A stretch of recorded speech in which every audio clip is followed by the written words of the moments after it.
വാണിയംകുളത്ത് zebra ലൈനിലൂടെ road cross ചെയ്യായിരുന്ന 3 വിദ്യാർത്ഥികളെ bike ഇടിച്ചു തെറിപ്പിച്ചു. അബോധാവസ്ഥയിലായിരുന്ന വിദ്യാർത്ഥികളെ വാണിയംകുളത്തെ സ്വകാര്യ ആശുപത്രിയിൽ പ്രവേശിപ്പിച്ചു. രണ്ടുപേർ ഇപ്പോഴും ചികിത്സയിൽ തുടരുകയാണ്. കുട്ടികളുടെ പരിക്കുകൾ ഗുരുതരമല്ല. അപകടത്തിന്റെ CCTV ദൃശ്യങ്ങൾ പുറത്തുവന്നു.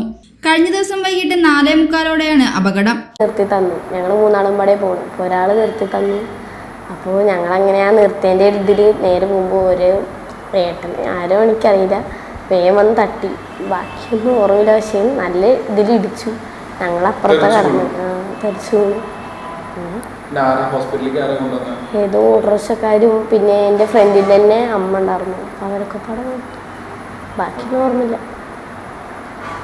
ഈ ഭാഗത്ത് വണ്ടികൾ എത്തരത്തിൽ സ്പീഡിലാണോ സ്ഥിരം വരാറുള്ളത്?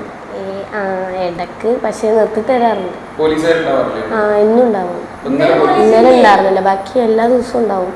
എന്നിട്ട് എല്ലാ വണ്ടികളും നിർത്തി തന്ന് ഞങ്ങളെ ഇതൊക്കെ. കഴിഞ്ഞ ദിവസം തന്നെ ഒരാൾ ആശുപത്രി വിട്ടു. വാണിയംകുളം TRK ഹൈസ്കൂളിലെ 10ാം ക്ലാസ് വിദ്യാർത്ഥിനികളായ അനയ കൃഷ്ണ, അശ്വനന്ദ, നിവേദിത എന്നിവരെയാണ് ബൈക്കിടിച്ചത്. നിവേദിതയാണ് ആശുപത്രി വിട്ടത്. ക്രോസ് ചെയ്യാൻ നിൽക്കുമ്പോൾ ബാക്കിയുള്ള വണ്ടികൾ നിർത്തി തന്നിട്ട് തന്നെ ക്രോസ് ചെയ്ത്. അപ്പോൾ നടന്നുകൊണ്ടിരിക്കുമ്പോൾ ആ വണ്ടി ബൈക്കിൽ വന്നിട്ട് സൈഡിൽ കൂടെ വന്ന് ഓവർടേക്ക് ചെയ്തപ്പോൾ തട്ടിയതാ. ഞങ്ങളങ്ങനെ തെറിച്ച് വീണു. പിന്നെ ബോധം പോയി. ഹോസ്പിറ്റലിൽ എത്തിയപ്പോഴാണ് ബോധം വന്ന്. എത്ര പേരുണ്ടായിരുന്നു?